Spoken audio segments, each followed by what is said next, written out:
Sir కొద్దిగా drugs మీద brief అందరూ వచ్చారా? అదే రేవుపాటి గురించి నేను వచ్చినాయి అన్ని పేపర్లో కొన్ని నేను కూడా ఉన్నానని నేను అలాగే ఉన్నానని వచ్చింది కదా. నిన్న ఆల్రెడీ నేను ఎక్స్ప్లెయిన్ చేసిన పేపర్లో రావడం జరిగింది. కానీ మీరు కూడా ఇటువంటి ఇన్సిడెంట్లు రాయడం ఎందుకంటే మంచిది. ఎందుకంటే పబ్లిక్ అవేర్నెస్ సొసైటీ బాగుపో నుంచి ఇటువంటి హైలైట్ చేసి వస్తే ఇప్పుడున్న యూత్ డెఫినెట్గా దాన్ని చూసి నేర్చుకుంటారు. సో ఒకటే ఏంటంటే నేను ఈ మీ ద్వారా నేను అనేది ఫేక్ న్యూస్ మాత్రం ఒక పర్సన్ మీద రాయొద్దు అనేది నేను రిక్వెస్ట్ చేస్తున్నాను. తెలుసుకొని నిజంగా ఉందంటే ఏదో రాయండి, లేదంటే లేదంటే కనుక కానీ ఎలా వెళ్ళాలి. ఒకవేళ నిజంగా ఇంకా చేసినా ఇంకా రాస్తున్నారు అనుకోండి, అది చాలా కోర్టు కానీ లేకపోతే నేను కేసు ఫైల్ చేయడం చూద్దాం.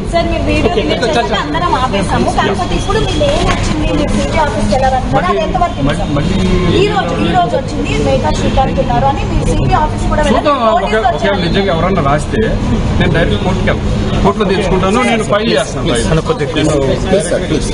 ఎందుకంటే ఏంటని తెలుసు ఎందుకంటే వస్తుంది నాకు. ఒకవేళ అటువంటిది వాళ్ళు కనుక ఫేక్ కనుక చేయగలిగితే నేను పోలీసుకి కూడా కంప్లైంట్ ఇవ్వడానికి రెడీ.